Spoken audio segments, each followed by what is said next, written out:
Happy Monday, everyone. Hope you had a good weekend. It's time for another edition of Mansplaining the Masters.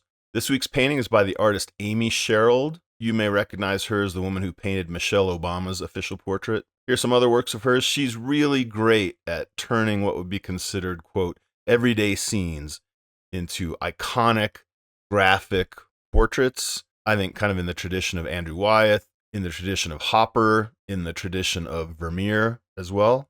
The painting I want to talk about today, it's from 2016. The title is Pythagore, That's Him. Pythagore admiring his own portrait at the Whitney. And what I want to talk about in this painting is how she's using color.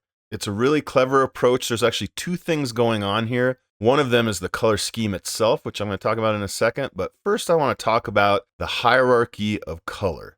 So the most predominant color, the one that takes up the most space, is this kind of celery green for the background, which I think is a really brilliant choice to set off the other colors in the painting. But in the language of hierarchy, this is the one that takes up the most space, but it probably draws the least attention. The next color is very attention-grabbing, this yellow. The color after that, in terms of square footage, is this blue of the denim. The next color is this brown on the hat. After that, what I would consider one of the least attention-grabbing colors is this grayed out bluish green of the pants. And then we get another fairly saturated color here in this spring green on the shirt. And then the last color, and I would argue the most important color, takes up the least space. Oftentimes, the smallest thing and the most saturated thing is the most important thing, or the thing that grabs the most attention. Notice that the colors that I have listed there on the left are all analogous. They are stuck on one side of the color wheel, yellow, green, and blue. And then on the right, those two colors fit a little bit more into the red and orange category. And so the color scheme she's using here is often called a split complementary or a split complement. What that means is she's predominantly using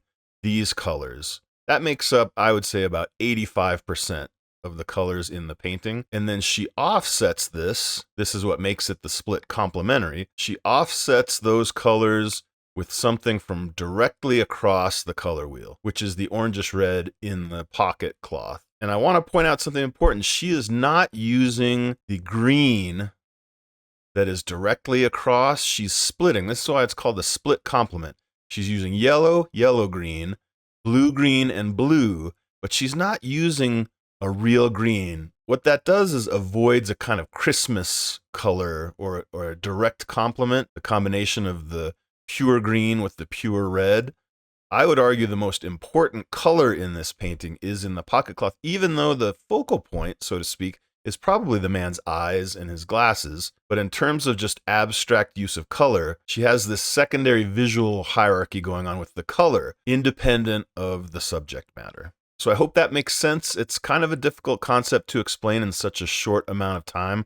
I'll elaborate on this the next time we do our Crit Club. So if you haven't already signed up, I want to invite you to come join our Critique Club Live. You can just go to my website. Up there on the upper right in the menu, tap on Crit Club, and then join Crit Club there for free. We do it twice a month, and I'll elaborate on some of this in our next Crit Club. Have a great week, everyone.